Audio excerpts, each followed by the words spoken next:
salue dans le nom de notre Seigneur Jésus. Nous revoilà encore pour une autre vidéo. Mais avant de faire la lecture de la Bible, je vais chanter un chant. Un chant qui dit que Dieu est le créateur de l'univers. Il n'y a pas de discussion.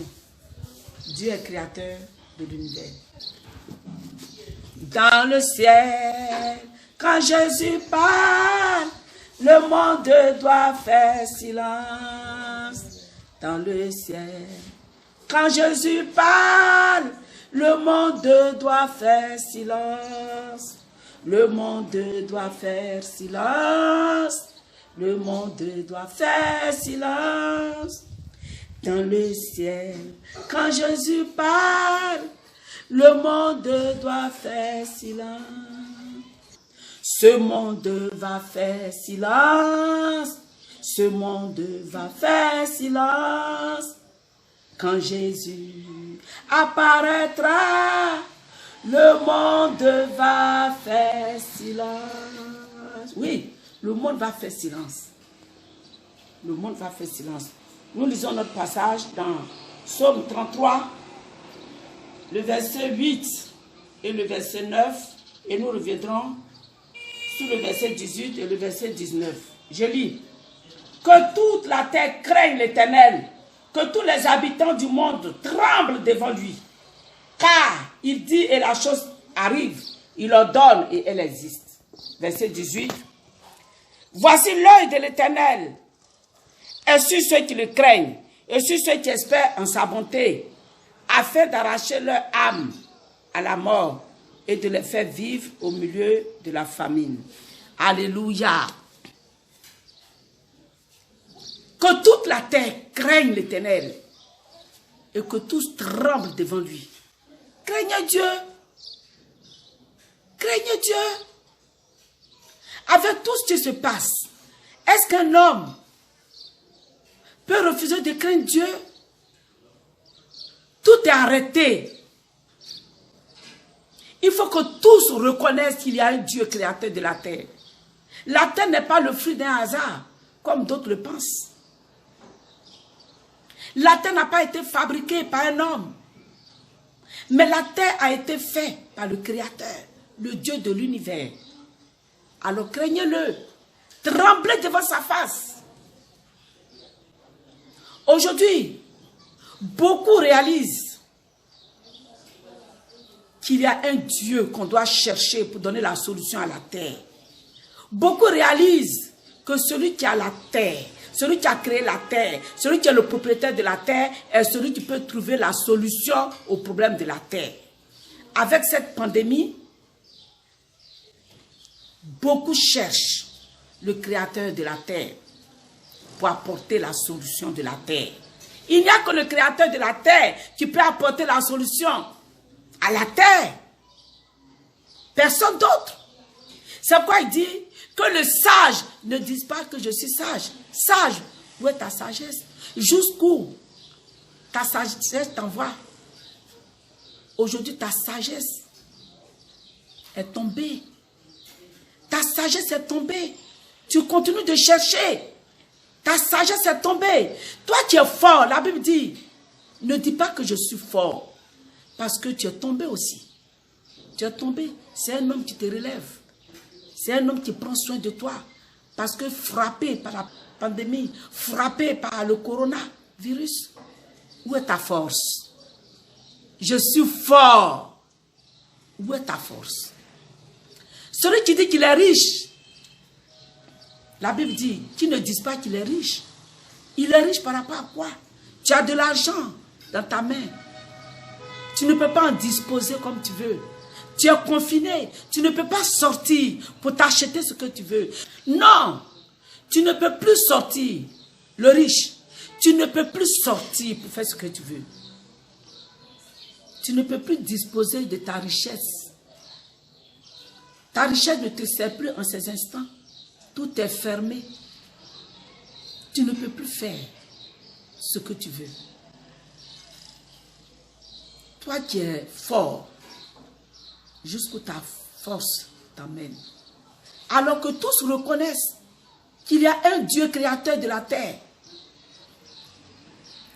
qui fait de la loi de la terre ce qu'il veut parce que lui-même en est l'auteur. Que tout se tourne vers ce Dieu créateur de la terre pour apporter la solution de la terre. La terre souffle, la terre en feu, la terre pleure, la terre gémit, la terre se meurt. Il n'y a que le créateur de cette terre qui peut apporter la solution. Il n'y a plus de raison à ne pas craindre Dieu, à ne pas trembler devant ce Dieu. Il n'y en a plus. Il n'y en a plus. On gagne en craignant Dieu. On gagne en capitulant devant ce Dieu. On gagne. Parce qu'il a dit quoi? Voici l'œil de l'Éternel est sur ceux qui le craignent et sur ceux qui espèrent en sa bonté. Voilà les avantages de craindre Dieu, de trembler devant Dieu. L'œil de l'Éternel est sur ceux qui le craignent et sur ceux qui espèrent en sa bonté. Pourquoi?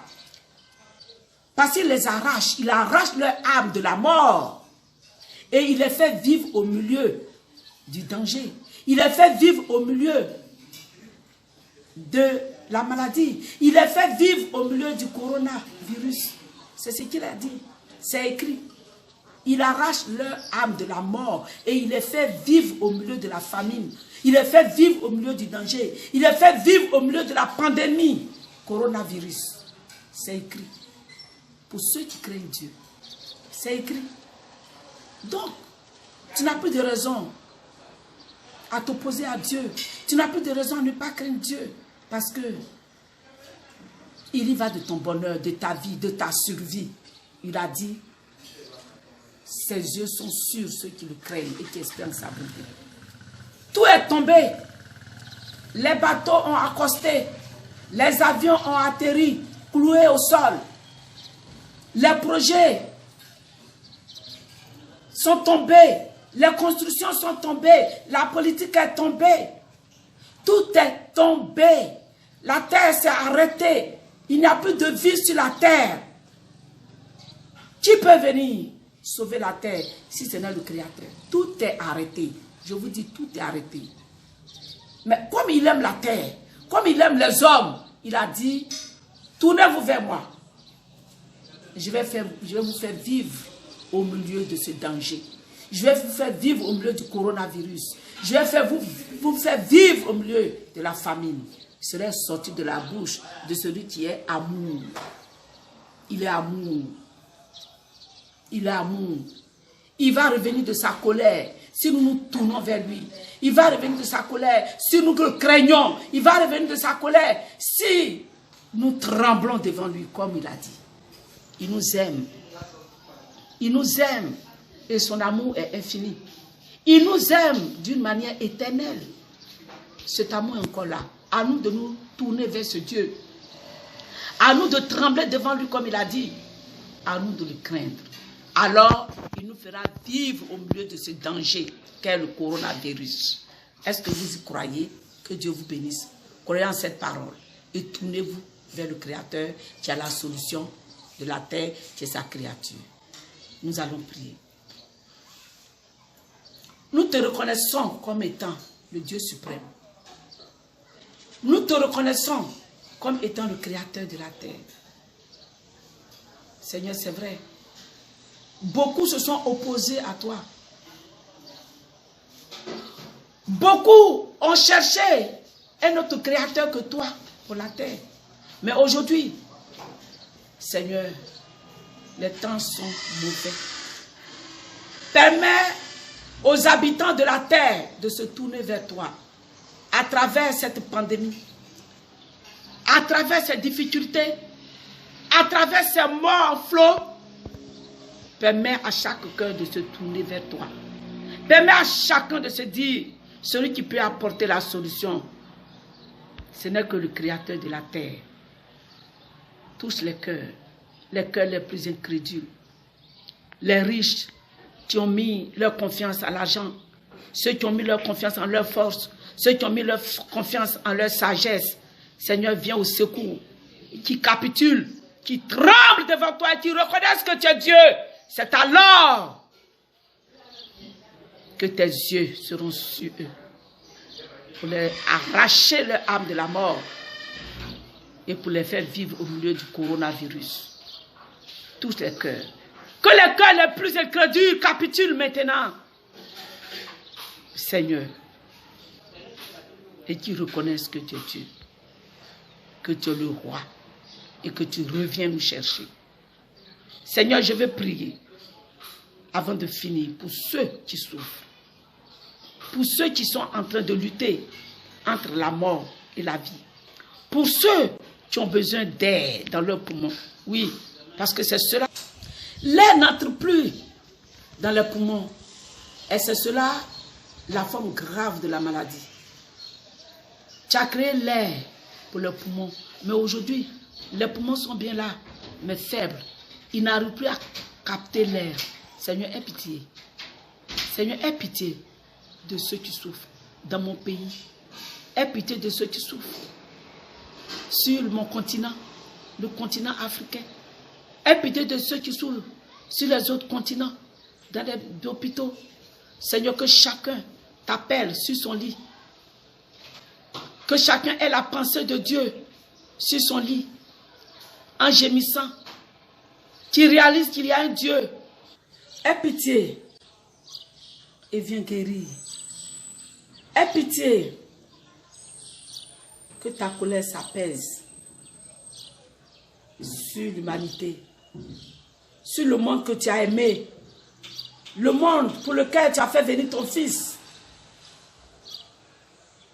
pour se sacrifier. Aie pitié. Aie pitié et viens sauver les malades. Viens sauver ceux qui souffrent pour une autre raison. Que ce soit la faim. Il y en a qui sont isolés dans leur maison, qui n'ont pas d'assistance, Seigneur. Viens à leur secours. Aie pitié. Il y en a qui n'ont même pas les moyens pour se faire des provisions. Seigneur, viens à leur secours. Souviens-toi que tu as aimé les hommes. Souviens que tu as aimé le monde.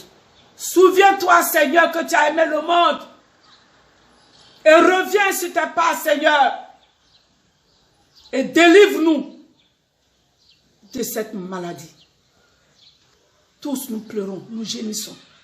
Dans tous les pays, sur tous les continents. Tous doivent reconnaître que tu es Dieu. Tous doivent trembler devant toi. Tous doivent te craindre. C'est alors que, Seigneur, ton cœur sera apaisé. Mais je crois que tu es en train de faire un travail terrible. Parce que même ceux qui discutaient, même ceux qui ne croyaient pas, ont commencé à croire qu'il y a un Dieu, créateur de la terre, qui peut apporter la solution à la terre. Sois béni, Seigneur, sois célébré, sois exalté pour ces nombreux malades que tu guéris maintenant, pour leurs besoins auxquels tu pourvois, pour ceux qui n'en ont pas. Merci, Seigneur, que la gloire, l'honneur, la louange puissent te revenir à jamais. Au nom de Jésus. Amen. Je vous remercie de m'avoir suivi, partagé la prière. C'est une prière. Je ne suis pas en train de jouer la comédie, de montrer un modèle, de faire un buzz. Mais je disais, je suis en train d'implorer Dieu. Je suis en train de prier, de m'accorder avec vous, de prier Dieu pour apporter la solution à nos problèmes. Alors, vous aussi pouvez vous accorder à moi en suivant cette vidéo, en la partageant. Que Dieu vous bénisse. Merci. Amen.